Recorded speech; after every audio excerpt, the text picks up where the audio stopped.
mosquito andando por aqui. Tem um ninho aqui. É natureza, né? Tem um ninho aqui. Eu estava entrevistando o André do meio.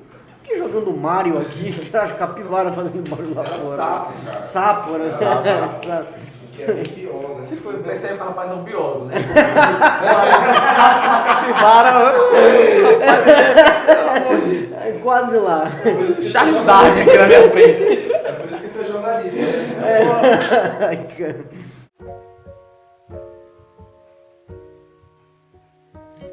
Olá, sejam todos bem-vindos a mais um episódio do Ponto Final, aqui nesse podcast do Portal Fluxo, onde eu vou estar recebendo convidados políticos, empresários, personalidades da sociedade, para conversar sobre a vida, conversar sobre o que acontece por aqui, em quem faz essa cidade acontecer. E hoje eu recebo aqui comigo o Jorge Vaz, que é vereador de Belém, mas é advogado. Eu anotei aqui, tem experiência administrativa, porque já trabalhou na SEAC, me corrija, na SEAC. Secretaria de Articulação e Cidadania do Estado, né? Das Oficinas da Paz. Exatamente. Foi candidato a vereador de Belém e quase bamburrou na urna aí com mais de 5 mil votos. O que leva uma pessoa, que eu sei que sua origem é da Pratinha, né? Isso. O que leva você da Pratinha engrenar num caminho político, um caminho que costuma ser, para muita gente, algo de família, algo de família hereditária, que não é o teu caso. Isso. Conta aí pra gente, como é que começa isso? Por quê? Então, primeiramente, agradecer o espaço, né, Gustavo? Que acho muito importante a gente poder ter esses momentos para estar dialogando, falando sobre acontecimentos e também falando um pouco do cotidiano da vida pública da nossa cidade. Como você muito bem disse, eu sou do bairro da Pratinha e a gente, quando a gente vê políticos jovens ingressando na vida pública, geralmente segue aquele perfil tradicional. Tem um sobrenome já conhecido ou já teve alguma experiência antes. Então, isso não só em nível de Belém, mas eu acho que no Brasil inteiro a gente tem essa coincidência quase já normalizada em nosso país. Comigo foi diferente, nunca tive nenhuma experiência ou vivência política familiar. Sou filho de professores, meu pai professor de filosofia, professor de história, minha mãe pedagoga da rede pública de ensino. E eu nunca tive ninguém da minha família nem próximo dessa vivência política. Meu pai foi militante do PCdoB, aquela coisa toda no passado, professor de história, né, enfim.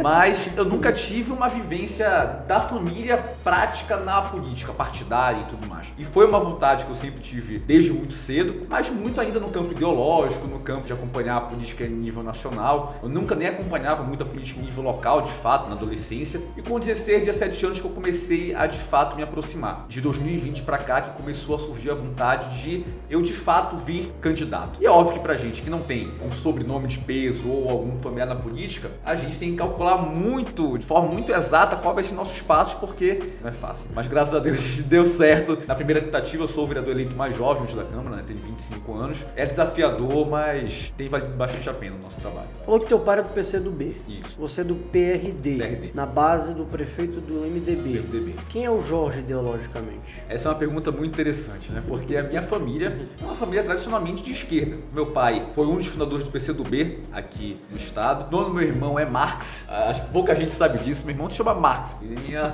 inspiração é o Karl Marx. Minha família é toda de professores, né? Meus irmãos são professores, meus pais são professores. E eu tenho uma vivência, mas principalmente hoje eu me considero um político de centro-direita. Você é um traidor da família. Eu sou um traidor da família. Traiu a família, traiu o irmão, Marx, traiu Marx. Os cafés da manhã, Natal em casa, são debates homéricos que a gente tem lá. Hoje eu me considero centro-direita, mas é algo muito interessante. Eu estava comentando hoje isso. Na Câmara dos Vereadores nós temos políticos dos mais variados perfis e tudo mais. E se eu for fazer uma visão da minha votação, do meu posicionamento, hoje eu voto muito mais parecido com o Rodrigo Moraes, que é do PCdoB, do que com o Zezinho Lima, que é do PL. Nem tu sabe. Nem eu sei exatamente o que eu sou, mas na verdade é o que eu digo. Quando a gente se encontra no centro, mas um centro pragmático, trabalhando políticas públicas voltadas para evidências e tentando entregar resultados, eu tô aonde eu vejo que existem mais dados, mais evidências robustas para me posicionar. Então, pode ser que em um debate que a gente vai falar sobre uma questão social ou algo do tipo, eu vou me enquadrar mais com o campo ideológico de esquerda. Quando a gente vai falar sobre mercado, sobre empresariado e empreendedorismo, talvez eu me enquadre mais dialogando com esse público de direita. Então, quem é de esquerda diz que eu sou de direita e quem é de direita diz que eu sou de esquerda. E eu sempre vou estar nessa ponte e todo mundo me jogando pro lado pro outro. Ninguém quer me aceitar no seu campo ideológico. Então, se tu tivesse hoje na Câmara dos Deputados, tu estaria no bloco do Centrão? O problema é que o bloco do Centrão em Brasília é um bloco problemático. Eu diria que talvez se eu fosse me enquadrar em nível nacional, seria aquele PSDB raiz, aquela social-democracia talvez, né, visualizando isso, que a gente vê a importância dos projetos sociais, muitas políticas afirmativas, ao mesmo tempo que a gente enxerga a importância do desenvolvimento econômico, de privatizações importantes para o desenvolvimento da sociedade. Então, acho que eu estaria ali naquele PSDB de origem, né? Curiosidade, eu fiquei curioso do teu irmão no Marx agora. O Marx é de esquerda também? Se ele não fosse de esquerda, seria sacanagem. Não tem como. É engraçado porque qualquer ideologia política a gente tem vários campos. Ele tem grandes debates com a minha irmã, que também é de esquerda. Porque ele é aquele esquerda mais comunista, raiz, né? A minha irmã que era esquerda mais PSOL, aquelas pautas identitárias. Então, até dentro da pauta de esquerda da minha família existem debates muito grandes. Meu pai já é uma esquerda mais trabalhista. Será que eles votaram aqui, João? Cara, eu tenho uma grande dúvida, né? Aí, um dia desse, eu entrei na Câmara, uma sessão especial, a mamãe Marinô, abraçando a vereadora Marinô Brito. Eu falei, Marinô, agora eu fiquei preocupado. Ei, Jorge, me conta aí, hoje tu é da base do Igor. Da base. É da base do Igor, você é governista. Essa pergunta pro André, eu acho que vou fazer para todos os vereadores que passarem. Dá para ser independente na Câmara Municipal? Ou quem é independente não tem vida longa? Eu acho que é o conceito de independência, eu acho muito importante frisar. Quando a gente entra em um projeto que você considera que é o mais apropriado para a cidade, você tem que levantar as pautas daquele projeto que você abraçou desde a campanha. Tem vereadores que não estavam seguindo a campanha do projeto do Igor desde o começo, mas que hoje se enquadram no campo governista. Eu acho que independência, quando a gente fala do dia a dia do legislativo, não é você lidar e tomar as decisões apenas baseado no achismo ou algo do tipo, mas dentro de um projeto que você encontra no executivo que é o melhor para a cidade. Pode ter projetos que no primeiro momento você diz, poxa, talvez com o meu eleitorado isso não dialogue bem e tudo mais, só que dialogando com o executivo e percebendo a importância desse projeto para o impacto para o município, você verifica e tenta dialogar e articular para que pelo menos fique mais próximo daquilo que você acredita que é o mais viável. Então, não é você ir contra aquilo que você defende, aquilo que você acredita, mas é você trazer aquilo que é importante para a cidade, só que muitas vezes não consegue dialogar bem com o teu eleitorado e com o público que muitas vezes raciocina junto com você. Existe vereador independente hoje na Câmara? Cara, independente, eu acho que independente 100% é impossível porque todo mundo tem que seguir um direcionamento. Então, todo mundo ali provavelmente tem algum outro parlamentar que está dentro da sua base, algum tipo. Então, até quem é de oposição vai dizer que é independente. Eu acho complicado falar isso, né? Porque vai seguir um projeto de alguém que ele está seguindo. Mas não é você concordar com 100% tudo que vem. Por exemplo, eu várias vezes votei a favor de várias emendas das vereadoras do PSOL, que não dialogam diretamente com o projeto governista em si. Mas foram projetos que eu percebi que não teriam um impacto direto, mas que são projetos inteligentes, projetos que podiam somar, e eu, sem problema nenhum, votei a favor. Dá bem com todos os vereadores? Todos os vereadores, eu tenho que ter um diálogo muito positivo com todo mundo. Como eu não me abraço numa bandeira e sigo até o final, eu consigo votar muitas vezes em projetos diferentes. Ao mesmo tempo, por exemplo, aquele projeto polêmico da pessoa não grata pro Trump. Sim. Né? Cara, eu não tenho nenhuma familiaridade ideológica com o Trump, mas eu votei contra. Junto com vários parlamentares que em muitas outras votações eu tenho grandes debates. Então eu tento seguir cada votação como uma votação independente, raciocinando, entendendo o que é melhor e o que não é. Então eu consigo me dar bem com todo mundo, tenho um trânsito muito tranquilo com todos, mas acho que muito por eu sempre buscar esse diálogo. Teve uma votação, até engraçado isso, começou um debate porque era uma votação voltada a alguma homenagem, eu acho que era, eu não vou lembrar, mas algo voltada para a parada gay que tinha em Belém. Ao mesmo tempo está sendo votado no mesmo dia uma questão alusiva ao movimento Legendários. Que beleza. Então começou uma discussão de um campo não querendo aprovar e outro campo não querendo aprovar. Eu levantei e falei, eu sou a favor dos dois. E a gente está aqui para discutir, é a casa do povo. Ao mesmo tempo que a gente tem que representar quem é a favor de tal movimento e a favor de outro, essa é uma votação simbólica. Então não tem como eu ser a favor de um e ser contra o outro. Então eu tento dialogar ao máximo com todos, ter meu posicionamento dentro do centro, né? Agora já me disseram que quando vocês chegarem, quando eu digo vocês, são os novos vereadores, os mais antigos, eles deram uma estranhada ali. Acho que é normal, né? Qualquer local que a renovação agora foi muito grande, uma renovação não só na quantidade de novos vereadores, mas novos vereadores que não tinham um vínculo direto com a política. Então a gente tem vereadores que, apesar de ter um vínculo assim, de alguma forma, né? Até porque o cara não chegaria lá de paraquedas, mas não é daquela política talvez rotineira e tradicional que a gente estava acostumado. Então existe um choque sempre, do novo com aquele que está no status quo dali. Então foi um impacto no primeiro momento da forma de trabalhar. Os novos vereadores que chegaram trabalham muito com rede social, têm uma vida ativa nas plataformas digitais, sendo que a maioria dos outros vereadores já estavam lá, tem grandes trabalhos mais voltados em comunidade, aquele trabalho do dia a dia, que no nosso caso já é um pouco diferente. Então, a gente tem muitos vereadores hoje de campos ideológicos que trabalham muito bem com rede social. Cara, o Instagram do Zezinho Lima, eu entro todo dia e eu comento, eu acho fantásticas as ideias dele. Cara, é muito bom, é muito bom. É um negócio assim, eu rejeito tudo que o Zezinho fala. Mas tu não pode Mas não dá pra deixar de assistir, é porque ele passa o recado dele. Ele passa o recado dele, meu amigo. Passa o recado dele. Da mesma forma que a Marinô consegue também fazer um negócio muito bacana, a Vivi, que tem uma facilidade muito grande. Eu acho que esse foi talvez o maior choque, um choque geracional de quem tem um trabalho, belíssimos trabalhos de comunidade, mas que talvez não tenha uma grande publicidade disso, pra gente que chega que todo segundo tá gravando story, tá falando, Sim. tá comunicando. Então acho que foi um choque geracional, mas que hoje já tá bem mais pacificado. O Igor é um cara próximo às coisas que tu acredita politicamente? Bastante. Ele exerce... Sim. Esse cara de centro-direita, então tu é um Exato. cara mais liberal. Tu acha que ele exerce isso na prefeitura? Eu acho que a prefeitura, ela é um grande desafio da gente colocar em prática aquilo que a gente acreditou e defendeu a vida toda. Porque você tem uma pauta liberal ou algo do tipo, mas você vai lidar diretamente com vários concursados, a importância de fazer concurso público, e muitas vezes tem um choque com aquilo que tu defendeu a vida toda. Hoje a gente consegue enxergar para um outro lado, enxergar que é importante nós termos essa convicção de ideologia, essa convicção daquilo que a gente acredita, daquilo que a gente estudou, ao mesmo tempo que existe a realidade nua e crua de um município que é um município endividado, que é um município com desafios estruturais gigantescos e com passivos absurdos. Então, é o que eu sempre tento dizer, até mesmo diretamente para o Igor, a gente tem que equalizar o máximo possível toda a visão de gestão que a gente tem, mas não ser romântico, viver a realidade da nossa cidade. Então, a gente muitas vezes tem debates que eu adoraria trazer para cá, deu certo em São Paulo, trazer em Curitiba, mas que talvez em Belém, será que a gente vai conseguir encaixar aquilo que a gente acredita que em política pública dá certo em outro espaço, mas aqui será que a gente já criou uma cultura organizacional na nossa cidade que aceite essa política pública? Então eu acho que é um grande desafio do executivo, o legislativo, meu amigo, tu pode ir pra tribuna, gritar, fazer o teu discurso, porque tu não vai ter oportunidade de botar na prática aquilo. Se tu tiver errado, não tem como tu saber. Agora no executivo, se tu tiver errado, a conta vai chegar. Me tira uma dúvida, talvez um dia se o Igor aceitar sentar aqui, eu faço pergunta pra ele, mas eu vou te fazer aqui. Não sou incoerente o prefeito falar em reforma da máquina pública, Sim, claro. que a máquina pública é engessada, e criar um monte de secretarias executivas?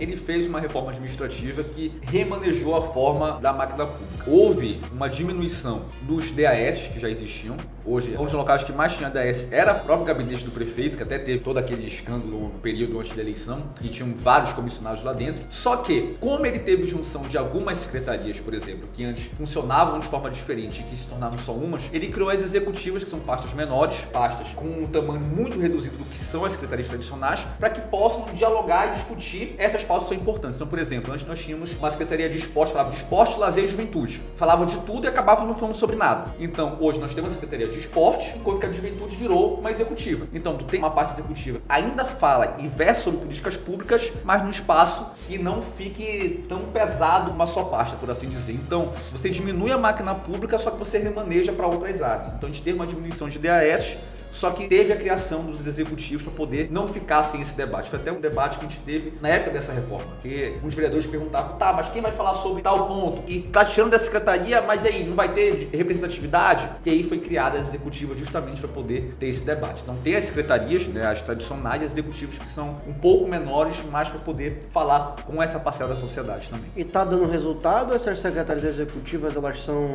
Eu acredito só espaço para botar apadrinhado? Eu acho que é interessante porque é uma nova forma de você fazer a governança. Porque se você parar para analisar, dentro da Secretaria de Esporte, que eu acho que é um exemplo fácil de utilizar, você via os projetos de esporte, lá dentro tinha um coordenador que falava sobre juventude, que falava sobre lazer, e lá dentro desse coordenador também tinha esses espaços. Então, por incrível que pareça, quando você cria executivo, você consegue enxergar de fato quantos DAS estão, quem são as pessoas, do que muitas vezes dentro de uma secretaria que tu não tinha controle nenhum. Eu acho que em nível de governança, além de facilitar a gestão, deu até mais transparência, porque tu sabe sabe qual é a secretaria que está trabalhando, que está falando sobre tal assunto e quem são as pessoas que estão empregadas lá dentro. Antes, tu não sabia dizer quem é que falava sobre juventude no município. Tava lá dentro com algum cargo dentro da Secretaria de Esporte que tu não sabia quem era aquela pessoa, qual era o trabalho que ela tinha. Tu acaba dando mais publicidade. Vou dar um exemplo prático aqui, por exemplo, da Secretaria de Direitos Humanos, que é uma pauta importante, pelo menos na teoria era muito importante na gestão anterior, só que tu não via uma pasta que falava sobre isso. Hoje tu tem uma pauta de direitos humanos que tem atuado e falado sobre pontos importantes da sociedade. Que eu digo que é uma pauta que a antiga gestão se debruçava bastante, mas que tu não enxergava quem é que fazia esse trabalho, qual era a secretaria de fato, quem são as pessoas responsáveis. Então acho que essas mudanças em nível de governança consegue transmitir muito mais de quem é que fala sobre segurança pública na cidade, quem é que fala sobre juventude, quem é que fala sobre esses pontos que antes a gente não sabia e não sabia com quem conversar e quem dialogar. A de Direitos Humanos é Larissa, não é? Larissa. Quem diria, né? Que do Centro Acadêmico, pra quem não sabe, os dois eram do Centro Acadêmico do Cesupa. E é algo engraçado, né? O Gustavo acompanhou isso. A gente foi Centro Acadêmico. O Gustavo participou. Acho que tu acompanhei, foi né? isso. É. A gente foi o companheiro de chapa, a gente foi presidente junto, era uma diretoria executiva, não era presidente e vice-presidente, a gente era presidente em conjunto. A gente foi presidente, passou 2, 3 anos na presidência, e na reeleição eu falei, cara, eu não venho mais. A Larissa pode confirmar essa história, eu não venho mais, tudo mais. E aí ela foi apoiar uma outra chapa. Então a gente saiu de aliado para adversário do Centro Acadêmico do Cesupa, né? O pessoal brincava que era a Dilma e o Temer. Aí, a Larissa de esquerda e eu mais, aquele centrão, né? Mas aí foi muito bacana. Hoje a gente é grande amigo. E eu digo que talvez uma das secretarias executivas que você mais vê o trabalho, que tem efetuado um grande desempenho, é a Direitos Humanos com a Larissa. Sendo da base do Igor hoje, praticamente aí quase um ano de gestão, né? Caminhando para completar um ano de gestão, qual é a grande dificuldade do Igor hoje? Hoje eu acho que é aquilo até que eu mencionei anteriormente. Eu acho que a nossa cidade estava acostumada a não ter gestão. Era uma cidade acostumada a você eleger uma prefeitura e depois você cair naquele marasmo de aí, quais são os projetos, o que está acontecendo. Então eu acho que hoje a gente tem um impacto desse choque de gestão. E um dos pontos que eu até inicialmente achava que poderia ser impopular, mas que hoje eu percebi que foi um efeito contrário, que foi popular, foi a questão, não é a segurança pública, eu esqueci o termo que ele utiliza, mas dessa gestão urbana e... De zeladoria? É, de zeladoria, mas eu vou lembrar o termo agora exato. Mas de fato, da questão das motos, que foi no começo do ano, que teve todo aquele burburinho e tudo mais, mas que antes você tinha uma prefeitura que não queria encarar esses problemas, não queria encarar a questão das filas duplas nos colégios particulares, essas questões que muitas vezes eram talvez impopulares, mas que pelo contrário, acabou sendo, na minha visão, um grande ser da gestão. Eu acho que é uma questão muito cultural que hoje a gente tem na cidade e não está acostumado com projetos de governo e também com novidades na cidade. Eu acho que um caso emblemático são os patinetes, que foi uma novidade tão grande, uma coisa tão pequena e parou a cidade uma semana com a forma indevida que as pessoas estavam usando os patinetes. Então eu acho que é criar esse choque de gestão que hoje está tendo, que, falando bem ou falando mal, hoje tem uma prefeitura presente. Você vê o prefeito, que você vê o prefeito inaugurando coisa, enfim, coisa que a gente estava acostumado a não ter. Então, por mais que você seja oposição ou que você seja a situação, hoje você vê quem é um prefeito. Você vê ele entregando coisas, tendo posicionamentos, por mais que você discorde. Então, eu acho que hoje a gente reacostumar a enxergar um prefeito que está se posicionando, você pode ser divergente ou não, eu acho que isso está sendo um choque para a cidade em muitos pontos. Aí você falou uma coisa interessante. Você está dizendo que pela primeira vez a prefeitura tem uma gestão em foco a longo prazo, isso, tem projetos, e muitas vezes a população ela não entende. É o imediato. A população quer imediato. A população não entende o ritmo do prefeito ou o prefeito ainda não entendeu como falar com a população para ela entender? O que eu acredito eu acho que a gente tem uma linha muito tênue entre a gente ter projetos a longo prazo, apesar que a demanda da sociedade ela é urgente, a gente sabe disso. E o que eu acredito a gente precisa criar um mecanismo de trabalho que a gente tenha as políticas públicas a longo prazo, só que a gente tenha agora aquilo que vá, pelo menos, satisfazer a curto prazo as demandas urgentes. Eu acho que é isso que a gente está construindo hoje para achar esse meio termo. Da gente ter políticas públicas que vai resolver parcialmente ou por completo problemas crônicos da cidade, ao mesmo tempo que a gente tem no segundo plano políticas a curto prazo, políticas que possam pelo menos amenizar quem sofre hoje. Então o que eu acredito hoje na gestão municipal, é você construir essas políticas que possam de fato resolver problemas que são cotidiano do belenense, ao mesmo tempo que não dá para falar, não cara, vai ser resolvido mas daqui 3, 4 anos, daqui 5, 10 anos. É você construir a política pública principal e a secundária que não vai resolver, mas que seja pelo menos um paliativo nesse meio termo. Então o que eu acredito acredito é a população hoje enxergar que existe um trabalho sendo feito, mas principalmente a gestão conseguir construir algo, o paliativo, mostrando que existe uma solução a longo prazo. Eu acredito que isso é um desafio não só da política pública municipal, mas em qualquer esfera de governo. Você resolver o problema, ao mesmo tempo que você acalma o problema que não vai ser resolvido do dia para noite. Como é que é a relação do Igor? Assim, como é não? Eu sei que ela é ruim, mas por que o Edmilson fica tanto no pé do Igor assim? Porque assim, se você for parar para analisar, o Zenaldo não é do lado do governo, não é do lado do Igor. O Zenaldo não deu praticamente um pio sobre a gestão do Edmilson, muito menos agora. O Edmilson, ele tá igual ele como fosse um vereador de oposição ali, né? Cada passo dado, ele tá falando. Por que ele tá assim? Qual é a história? É engraçado, né? Eu digo que o Edmilson, ele apareceu mais agora pós-gestão do que durante a gestão inteira. Então, nesses poucos meses de gestão agora, da atual gestão, o Edmilson está muito mais presente do que ele foi os 4 anos do mandato dele. Eu não arrisco dizer assim, a gente sempre brincava, né? Que parece que todo prefeito de Belém, o pior sempre vai ser o próximo. Era impressionante como acontecia, né? E o Edmilson conseguiu superar todas as expectativas de todo mundo. A expectativa já não era da melhor. Ele conseguiu superar. Eu acredito que ele tem a consciência que ele deixou gargalos absurdos na cidade, então é uma forma de autodefesa dele para ele não morrer politicamente, porque o que se diz é que o Edmilson ainda tem pretensões políticas, né? Deve querer vir candidato a deputado federal ou algo do tipo. Então, talvez para ele não cair no famoso ostracismo da política belenense, mas principalmente desses gargalos absurdos que ele deixou na cidade, eu acho que talvez um dos mais icônicos foi o ônibus que abre a porta do lado errado e diversos outros pontos que ele da nossa cidade. Eu acho que é uma forma de autodefesa dele, desesperada para ele não morrer politicamente na nossa cidade. Então ele tenta se agarrar, como toda gestão sempre vai ter erros, isso é absurdamente normal. Quando acontece talvez algum equívoco, algo do tipo, ou até mesmo nos acertos ele tentar desmoralizar aquele acerto, ou em obras que ele mal começou e diz que a obra foi dele, que ele que articulou, ou algo do tipo. Então tá sendo algo muito engraçado de acompanhar. Eu não consigo acompanhar porque eu sou bloqueado do Instagram do Edmilson há muito tempo, antes mesmo de ser vereador. Cara, eu voltei no Edmilson em 2020, no segundo turno. Logo depois eu comecei a criticar algumas coisas e eu sou bloqueado desde lá. Muito antes de ser vereador, o Edmilson me bloqueou e me processou na campanha. Isso é algo engraçado também. Me processou na campanha. Eu fiz, enfim, eu estava em oposição, né?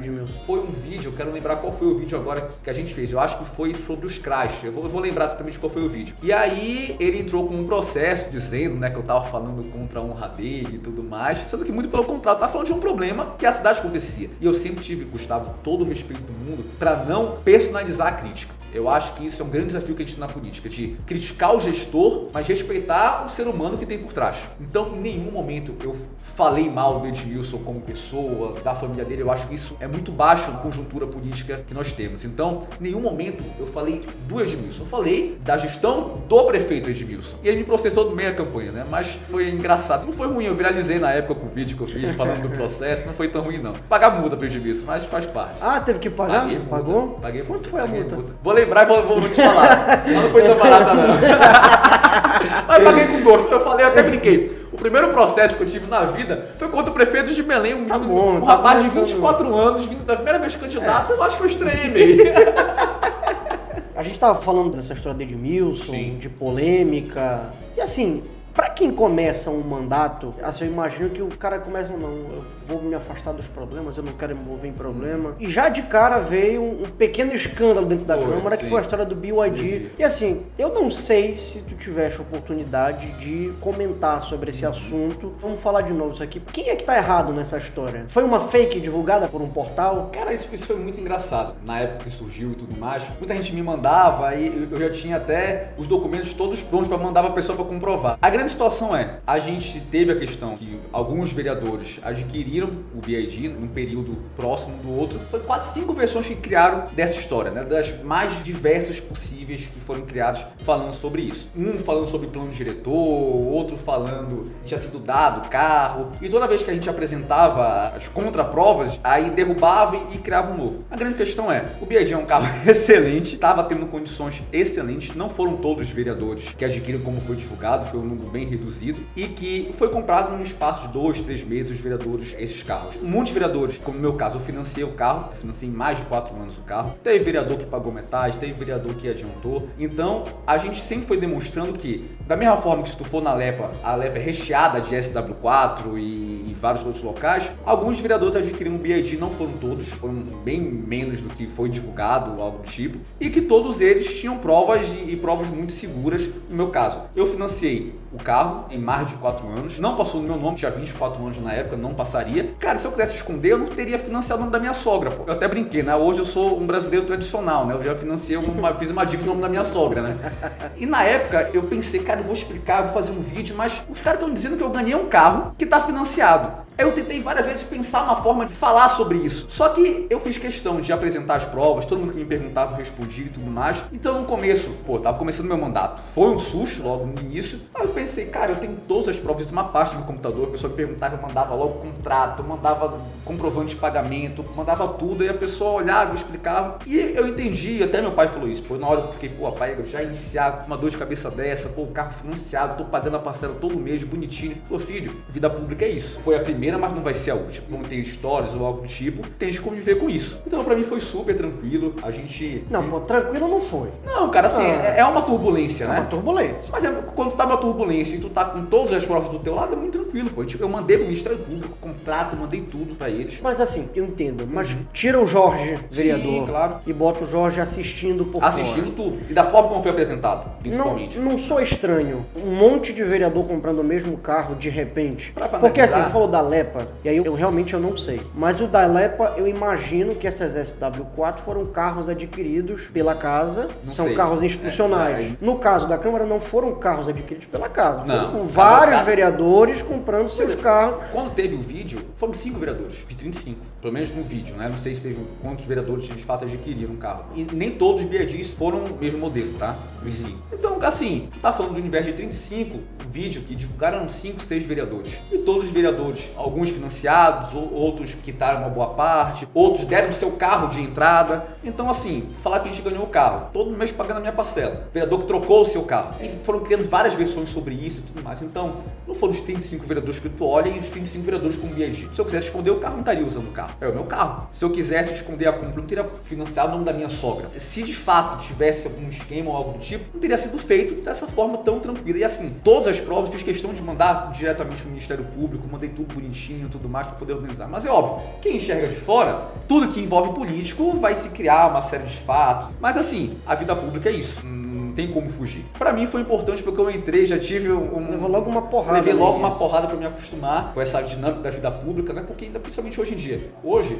o que um blog postar, tu não vai ter direito de resposta pra alcançar o mesmo número de pessoas que o blog alcançou. Não tem como. O cara pode falar o que quiser de ti, tu pode tentar entrar com uma ação ou algo do tipo, mas a notícia divulgada e a notícia ruim vai alcançar muito mais gente do que o teu direito de resposta. Isso faz parte. Então, foi um momento assim conturbado, mas eu acredito que eu lidei até muito bem. Porque no começo eu fiquei achando, eu pensei, cara, tô dizendo que eu ganhei um carro que eu tô pagando. Faz sentido isso. Então eu fiquei muito tranquilo porque eu tinha todos os argumentos e todas as provas do meu lado. Então foi muito tranquilo. E cada vereador com um baque lidou de uma forma, né? O André fazia graça, né? O André postava vídeo do carro e tudo mais, aquela coisa toda. Cada vereador... O André foi jogando lenha.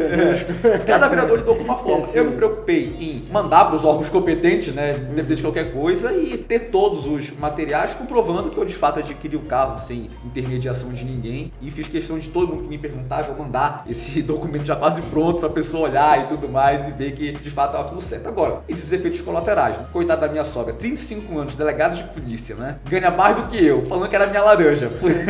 Surreal, pô. Mas aí, os efeitos colaterais, falei, minha sogra... Ela entendeu ou levou uma escroteada da sogra também? Cara, eu acho que ela tomou um susto, né? Pô, Sim. Delegado de polícia, aquela coisa toda. Ela falou, minha sogra, hoje eu sou uma pessoa pública e faz parte do jogo. Eu falei, meu filho, é do jogo, faz parte, né? O problema é esse efeito colateral. Quando só te ataca, cara, tu escolheu isso, tu escolheu ser uma pessoa pública. O problema é quando afeta tua família. Eu fiquei mais preocupado no momento, não comigo, algo tipo, porque eu tava muito tranquilo como tudo foi construído. Foi a preocupação de postar o rosto da minha sogra, dizendo que era delegado de polícia, aquela Expor a coisa. família. Expor a família, entendeu? E assim, cara, minha sogra é mais do que eu, pô. E eu financiei o nome da minha sogra, pô. Sim. Então, é isso que mais tu fica nessa situação. Então, por isso que toda vez que eu vou fazer uma crítica, eu tenho muita preocupação de atacar o gestor, mas não a pessoa e a família. Então, acho que é isso que mais, na época, me chateou. Não foi comigo, porque eu tava muito tranquilo mesmo. O que me chateou foi envolver as pessoas próximas que não tem nada a ver. Eu até anexei o meu score na época. Falei, meu amigo, se você conseguir financiar alguma coisa com esse meu score aí,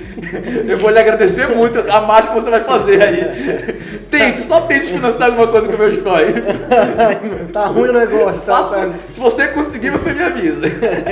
Ei, Jorge, tu apresentou um projeto Sim. de liberdade econômica. Fala um pouco pra gente, porque assim, foi um projeto muito bem feito ali. Sim. Eu cheguei a ler esse projeto, estava vasculhando, eu dei uma olhada nele. Muito bem feito. Em que pé ele tá, isso aí, e o que a população pode esperar de um projeto de liberdade econômica? Gustavo, hoje eu vou até aproveitar para entrar no assunto que foi debate da Câmara durante um período atrás. Parecia que a Câmara só falava sobre data alusiva, homenagens e pessoa não grata, esses projetos. Hoje a gente tem dentro da Câmara um grande problema, que é uma questão jurídica sobre os nossos projetos. A maioria dos projetos que os vereadores constroem, né? A gente tem vereadores muito capacitados, como a Nai, como Michel Durães, vereadores que, tem um trabalho assim muito consistente, e até da própria esquerda, vivida em projetos muito interessantes, enfim, mas que ficam travados no jurídico da casa. E o jurídico da casa, muitas vezes, acaba apenas passando os projetos que são os projetos que não tem como ser inconstitucional, não tem como ter nenhuma análise, que é o quê? Homenagem, dia alusivo... Mas por que trava no jurídico? Eles estão sendo mal redigidos? Eles utilizam, eu vou até depois mandar para ti, um dispositivo que a gente tem, tanto no regimento e tudo mais, que é sobre a questão das competências. Ah, tá. Entendeu? Então, por exemplo, esse meu projeto, que é um projeto que boa parte das capitais do Brasil é um projeto que é lei federal, eles falaram que é um projeto que cabe ao executivo. E eu tô recorrendo para meu amigo, não existe isso. Mais da metade das capitais do Brasil já recepcionaram esse dispositivo, já tá aqui. Então, esse é um grande problema que a gente tem hoje dentro da Câmara. Então, a gente fica chateado porque parece que a gente não tem bons projetos, porque esses projetos acabam não indo na pauta, porque trava-se no jurídico da casa, não é na CCJ, tá? É no jurídico, de fato,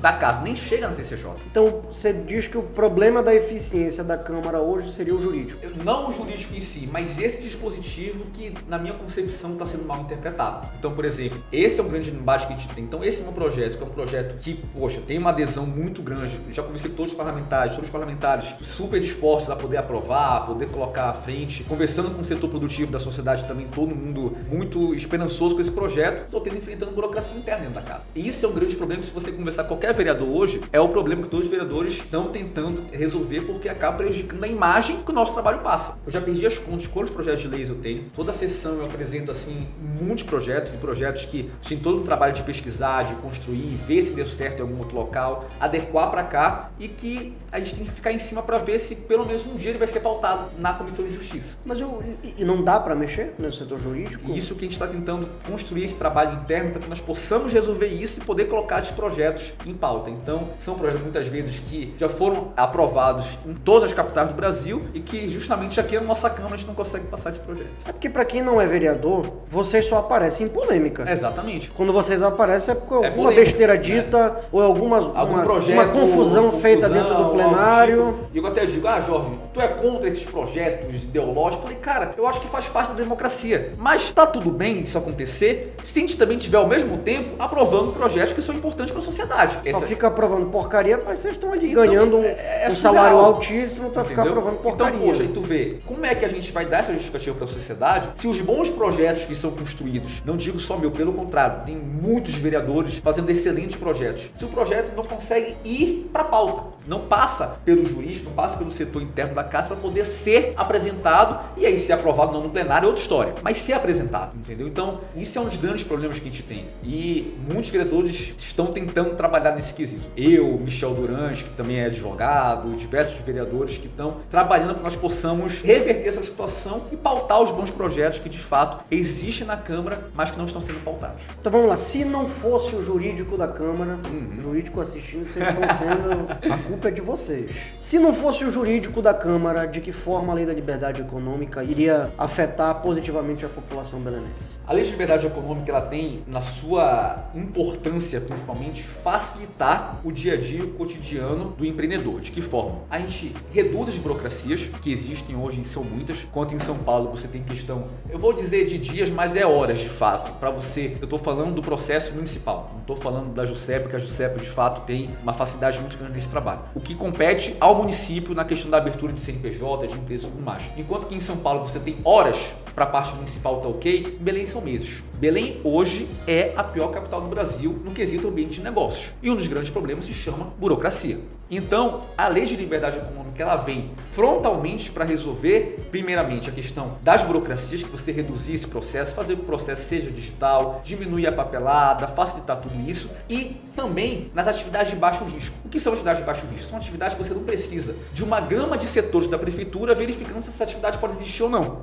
Jorge, qualquer pessoa que tiver o CNPJ vai poder funcionar sem nenhuma fiscalização, não é isso. Mas tu concorda comigo que um barbeiro ali na pedreira, a atividade dele é muito menos de risco do que uma termonuclear, meu amigo. Sim. Do que um açougue, do que algo que mexa com alimentação ou algo do tipo. Então, hoje, boa parte das atividades que não tem risco nenhum tá na mesma seara de atividades que tem risco e que precisam ser fiscalizados. Hoje em Belém a gente tem mais ou menos uns 300 quinais que são atividades de baixo risco. E quando nós temos cidades no Brasil que está passando de 1000 atividades. Então, um dos grandes pontos focais nisso, que dialogando com a prefeitura já mostraram pra gente a boa vontade de poder acatar isso, conversamos com a vigilância sanitária, que também foram muito receptivos nesse quesito, de falar, não, a gente perde muito tempo fiscalizando quem não precisa ser fiscalizado, falta tempo para fiscalizar quem de fato precisa verificar se está tudo dentro das normas da Anvisa e tudo mais, enfim. Então, a Lei de Liberdade Econômica ela vem para desburocratizar, facilitar o processo e que a gente possa revisar esses quinais de atividades empresariais que você não precisa passar mês sendo fiscalizado, que não tem o mesmo risco que outras atividades. Então, você consegue fiscalizar melhor as atividades que de fato precisam ser fiscalizadas, você consegue facilitar a vida desse pequeno empreendedor que está lutando para vencer na vida dele, para conseguir construir a sua pequena empresa. Então, empreender por conta própria, quando você tem instrução, quando você tem capital, quando você tem todos os mecanismos, já é um grande desafio. Agora imagina quando o Estado, quando o poder público ainda atrasa esse trabalho. Então a Lei de Liberdade Econômica, ela já é lei federal, tá? Já existe e tudo mais, só que uma questão de segurança jurídica, a gente precisa recepcionar isso para os municípios. E muitas das capitais do Brasil, nem capital, mas grandes cidades do Brasil, isso já está ponto pacificado há muito tempo. E a gente está tentando lutar hoje para que isso passe e que a gente consiga recepcionar essa lei federal e dar segurança jurídica para que a gente faça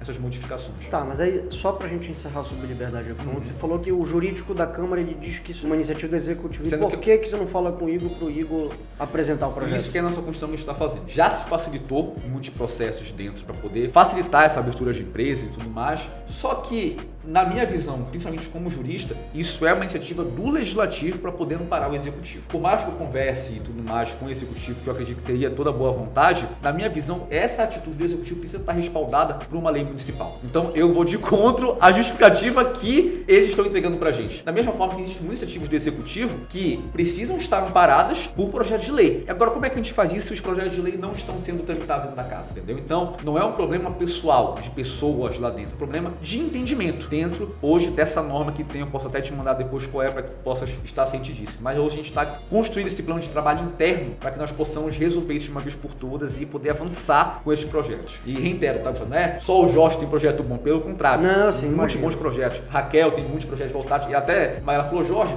eu tenho muitos projetos que eu estou trazendo de outros municípios que estão aprovados. Qual é a lógica daqui não passar? Essa é talvez a grande odisseia que a gente enfrenta dentro da Câmara. Jorge, 2026 está chegando. Isso. Vai ser candidato? Não sou candidato. Sem chance de ser candidato. Sem chance. Eu acho muito importante a gente completar o mandato pelo qual a gente foi eleito. Eu acho que eu ainda, alguns meses na Câmara dos Vereadores, para eu poder dar o próximo passo, eu preciso sentir internamente que eu pude entregar o máximo que eu poderia entregar dentro dessa minha função. Eu não consegui aprovar a Lei de Liberdade Econômica ainda, meu amigo. Se eu fosse para a Lepa, antes de aprovar essa lei, eu ficaria muito mal. Eu aprovaria em nível estadual e não conseguiria ter aprovado municipal. Primeiro ponto, eu não sinto ainda, até porque só se eu fosse também um gênio da política pública, da gestão pública, para poder fazer tudo aquilo que eu acho que eu posso fazer em meses de mandato. Eu acho que eu sou muito jovem, sou o eleito mais jovem da Câmara. Eu quero viver esses 4 anos intensamente, como eu tenho vivido até aqui. Hoje de manhã eu nem consegui trocar de roupa, eu tava lá na John Gilliard, na Pratinha, gravando e tudo mais. Eu quero viver o máximo esses 4 anos, criar mais experiência. Tá sendo um laboratório fantástico vivenciar aquilo, vivenciar a vida de um parlamentar e a vida de um parlamentar sendo vereador, que é o político mais próximo da população. Então, o próximo ano não venho como candidato. Quem sabe no próximo vivenciar de fato isso. Mas já tem deputado então para a próxima eleição ou tá na... Já tem o federal e bons diálogos para estadual, quase 100%. Mas para federal vem apoiar o Cássio Andrade, né, que hoje é o vice-prefeito, e esse é o trabalho que a gente está construindo. E uma dúvida, ser vereador,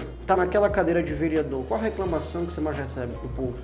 É interessante, porque são muitas reclamações, é difícil elencar mas eu acho que talvez, se a gente for fazer assim uma régua geral, maiores problemas e tudo mais, são os problemas estruturais da nossa cidade, e eu acho que o principal é o saneamento básico. É um problema visível que a gente tem, e eu acredito que a principal reclamação hoje que a gente tem da população é saneamento básico, e o segundo, que é que eu trabalho bastante por ser presidente de transporte, é a mobilidade urbana. Então acho que talvez os 2 problemas mais frequentes do cotidiano do cidadão de Belém. Muitas vezes o esgoto está lá da casa dele e o ônibus que ele precisa pegar na rotina dele. Eu acho que essas são as 2 maiores reclamações que a gente tem Belém todos os dias. E o local que é o distrito que eu trabalho é um local que é muito carente, que é a parte do saneamento básico. Até porque hoje, um dos maiores gargalos que a gente tem em Belém é o canal do Mata Fome, que é justamente na divisa entre a Pratinha e o Tapanã. Meu amigo, se você for lá, eu até digo, isso é interessante, se você for em um local que precisa dessa assistência do município no Guamá, da terra firme, é muito diferente do local que precisa de assistência ali próximo do Mata Fome. É um negócio inacreditável. Mas inacreditável como? Cara, tu chega ali, parece que tu estás na Belém da década de 70. O poder público não conseguiu alcançar aquele local ainda. O primeiro vereador da história a ser eleito do bairro da Pratinha.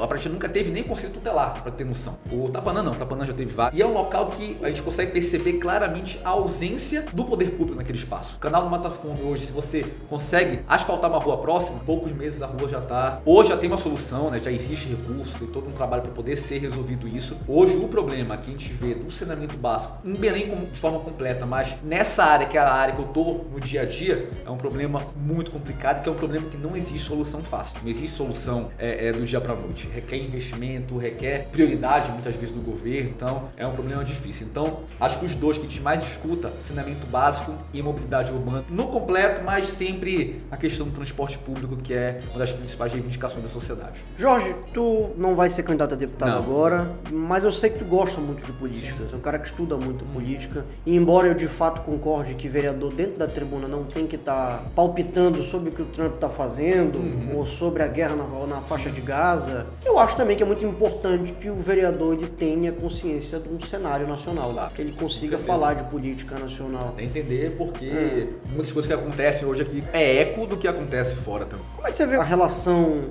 do Congresso Nacional com a Suprema Corte, toda essa confusão rolando hoje em Brasília? Isso é muito interessante. É a primeira vez que eu vou falar sobre isso, eu acredito. Né? Eu sempre me poupo a não... Até, na verdade, eu acho que eu até estou errado nesse quesito. Eu acredito que eu tenho que opinar mais sobre isso. Claro, com certeza. A gente tem uma... Inclusive, a gente teve até me abstive, que foi acho que foi uma votação de aplausos do Alexandre de Moraes. Eu me abstive nesse dia. Eu falei, cara, não vou votar nisso.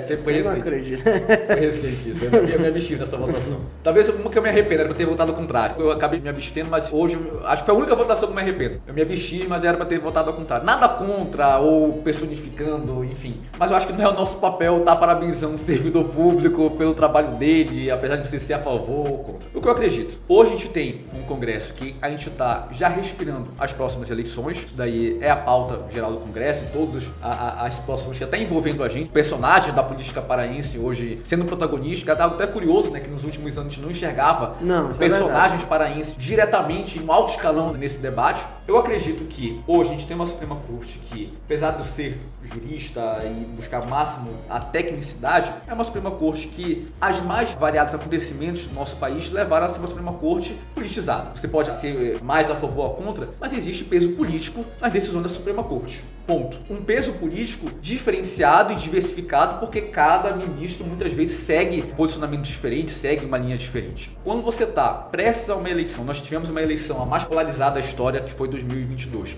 A gente está caminhando para uma eleição agora, que talvez não acredito que seja tão polarizada como 2022, mas acredito que as consequências dessa eleição vai ser talvez mais drásticas em 2022. Muito provavelmente para a inelegibilidade do Bolsonaro não tenha uma polarização tão forte como 2022, mas acredito que o que irá acontecer pós 2026 vai ser muito mais grave do que 2022. Eu acho que o processo do Bolsonaro, os processos que estão acontecendo, desde a Lava Jato e tudo mais, se criou um clima de muita tensão entre o STF e hoje o Congresso Nacional. Então acredito que a gente tem um Congresso Nacional que muitas vezes trabalha apenas e unicamente pelos seus interesses e hoje literalmente pela sua blindagem. Hoje a gente pode usar esse termo sem preocupação nenhuma, porque de fato literalmente foi isso. E você tem um STF que infelizmente em muitas das suas decisões são decisões que utilizam do direito para poder fazer uma grande dança e justificar uma decisão política. Então, hoje eu acredito que a gente tem o que era para ser um equilíbrio entre os poderes, entre o judiciário, o legislativo e o executivo. Eu acho que o equilíbrio já foi para longe há muito tempo, Gustavo. Eu acho que é uma grande emaranhado ali do que era para ser do legislativo no executivo, no judiciário, que hoje a gente não consegue fazer uma análise plena do que quais são as funções dos nossos poderes no nosso país. Independente se você é de direita ou de esquerda, eu acho que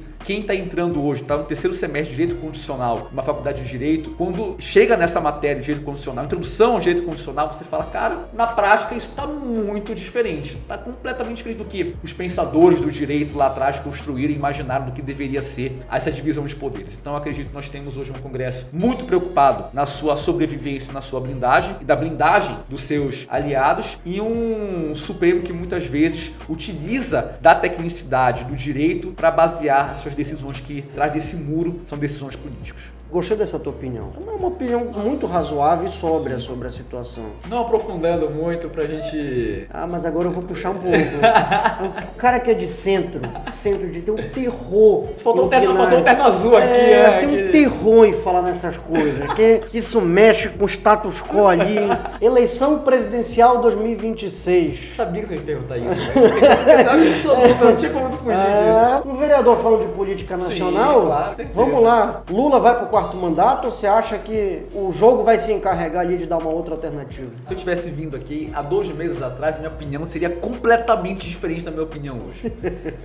Eu acreditava há 2 meses atrás, o Jorge 2 meses atrás acreditava que a era Lula se findaria nesse também. mandato. Os últimos 2 meses, a família Bolsonaro foi talvez a grande cabo eleitoral do nosso atual presidente. Todos os acontecimentos, né, e esse emaranhado, eu até brinco, um efeito borboleta, né, do que aconteceu lá atrás. Hoje eu não acredito que vai ser tão fácil, mas talvez não, como eu disse anteriormente, tão polarizado como foi a eleição anterior. Eu acredito que o atual presidente Lula vá para o seu último mandato, vai finalizar. Mas é uma coisa muito impressionante, porque quando você pega isso 2, 3 meses atrás, a comunicação do governo não acertava nada. Nada. A gente teve a crise do Pix, teve diversas crises que aconteceram, e tu olhava, cara, não é possível que um governo federal não tenha um setor de inteligência, de social media, para entender que o caminho não tá bom. Sim. Só que de repente, Gustavo, entregam a narrativa que impressionante. O Lula, ele é mestre em construir, que é a questão da soberania nacional, do nós contra eles. O Lula tá chamando ele de camisa 10 do governo. Não, meu amigo, deram pra ele ali a pauta que o cara joga com a braçadeira de capitão. Então, assim, eu acho que talvez nem nos melhores sonhos do Lula, ele imaginava que essa pauta cairia no colo dele. E a gente sabe que é da nossa cultura essa questão do fla-flu, do revanchismo, né? Da gente ver o inimigo que tá nos prejudicando, sendo que muitas vezes o inimigo é interno. E o Lula sabe construir essa narrativa como poucos. Talvez ninguém saiba construir uma narrativa tão boa como o Lula. Então ele vinha de um governo que a sua comunicação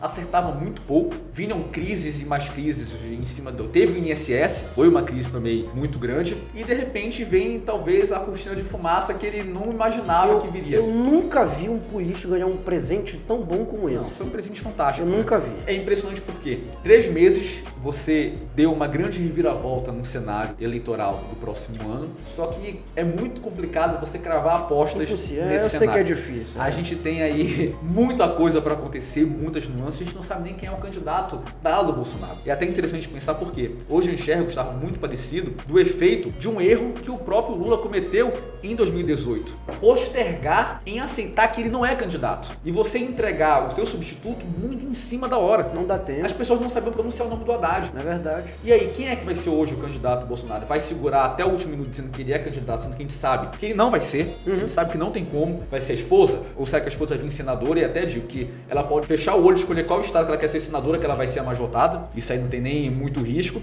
Vai ser o Eduardo? Ou o Eduardo tem coragem de voltar para o Brasil? Eu, se fosse ele, não voltaria, não. Vai ser algum dos governadores? Dependendo de qual seja o governador, é você ter a certeza que o Lula vai ganhar. Botar o Lula contra o Ratinho Júnior, meu amigo, é ter a certeza que talvez nem tenha um segundo turno. Talvez o Caiado faça mais uma dificuldade, mas a gente talvez não tenha segundo turno. O Caiado não passa de 1,5%. Acho que somando todos não batem, né? Eu acho que hoje o nome que talvez tenha uma maior envergadura, né? Mas que nos últimos momentos talvez já tenha dado uma patinada, seja o nome do Tarcísio. Eu acho que é o nome que talvez mais consiga dialogar com todos os personagens da direita e ser um consenso maior. Porque hoje, se tu parar para analisar quem vai definir a eleição, você vai estar falando comigo, é o centro. É o centro que vai definir a eleição. É o eleitor moderado, é o eleitor que talvez flerte mais com um lado ou para o outro, mas ele quer estabilidade. Quem conseguir talvez dialogar melhor com esse centro, mas que pelo menos tenha personalidade, não seja um papel em branco, como muitos governadores que estão no pleito do Sul e do Sudeste querem ser, eu acho que talvez tenha uma possibilidade maior. Agora, você batalhar contra o Lula é uma missão. E o Tarcísio ele tem 3 problemas, né? Porque ele é um cara de direita que o sistema entende como um cara moderado. Faria Lima gosta. Adora o Tarcísio. Só que o Tarcísio ele não pode se abraçar muito aqui porque e esquecer, ele tem que agradar a la bolsonarista. E agora tem a terceira, e agora tem a terceira vertente, que é o Eduardo Bolsonaro, que ele criou essa aura pra cima dele de que ele é o candidato e que não pode ser o Tarcísio. E que tem gente acreditando, né, nessa narrativa.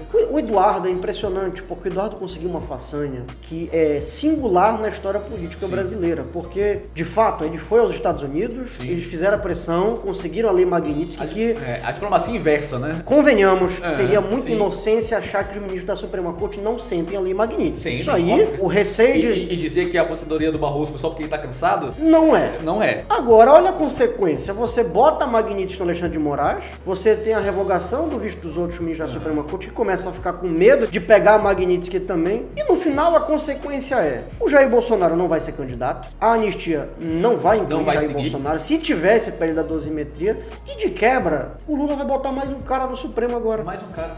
Vai sair um cara aqui, querendo o Eduardo Bolsonaro é o camisa 10 do Lula, porra. Vamos lá, Gustavo, você pode gostar ou não do Barroso. Eu sou suspeito porque eu gostava muito de ler decisões do Barroso. Eu acho o Barroso um cara extremamente técnico. Se você parar para analisar, hoje, o Barroso parar para fazer uma análise das últimas decisões do Barroso, nem sempre o Barroso estava seguindo exatamente o que se esperava, que o governo federal queria. Quando vai colocar alguém, provavelmente vai seguir a risca. Exatamente. Você perde o Barroso, que muitas vezes não tomava partido, e vai colocar alguém que de fato, muito provavelmente, vai tomar partido. Que troca fantástica. E eu queria imaginar, tava pensando nisso ontem, como deve estar a cabeça do Eduardo Bolsonaro vendo a aproximação do Trump com o Lula. Sim. Uma aproximação que a gente sabe que, enfim, uma aproximação cheia de nuances e tudo mais. E quando vazou as conversas, era uma preocupação do Eduardo. Falar, cara, a gente tem que agir agora, porque daqui a pouco passa. Exatamente. O Trump tem um timing. O Trump tem um timing. Se a gente não viver agora nisso, acho que a única coisa que o Eduardo estava certo. É verdade. A leitura dele estava correta. Se eles não conseguissem fazer tudo que eles tinham para resolver naquele momento, passou. O Trump, ele se alimenta de acontecimentos, de fatos. Ele já está hoje em outro local. O Brasil é página virada. Exatamente. Né? Então, hoje eu acredito que, diferente dos outros 3 meses que a gente discutia aqui, o que está acontecendo com a comunicação do Lula, hoje eu te digo o que a família Bolsonaro conseguiu fazer para reverter esse jogo pro lado hoje do governo federal. Então, eu acredito que o governo Lula caminha pro 4º mandato. Teremos o The Last Dance do presidente Lula.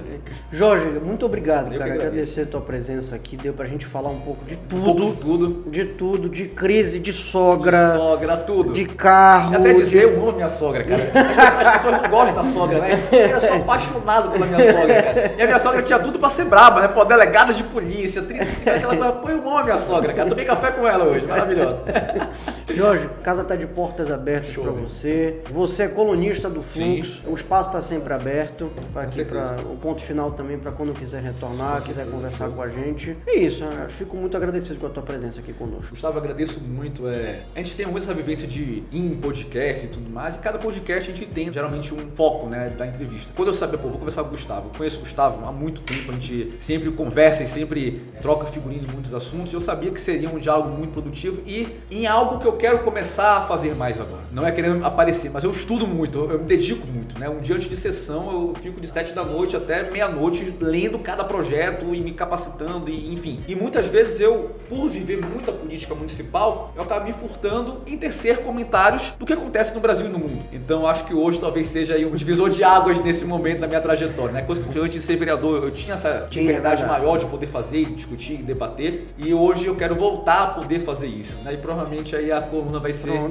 esse local que a gente vai estar utilizando. E aproveitando, quem quiser acompanhar o nosso trabalho e agora nossas opiniões, né, de política nacional e internacional que o Gustavo me forçou aqui a viver, segue a gente lá no Instagram, @ojorgevaz, acompanha o nosso trabalho. Todo dia eu tô lá falando alguma coisa, fazendo alguma coisa. Então, se eu não aparecer, manda mensagem pra minha esposa que provavelmente eu tô doente, mas todo dia eu tô fazendo alguma coisa lá. Valeu. Bom, é você que nos assistiu até aqui, muito obrigado. Essa foi a conversa com o Jorge Vaz, vereador de Belém. E fica com a gente aí que esse é só o começo. Até a próxima. Valeu. Valeu.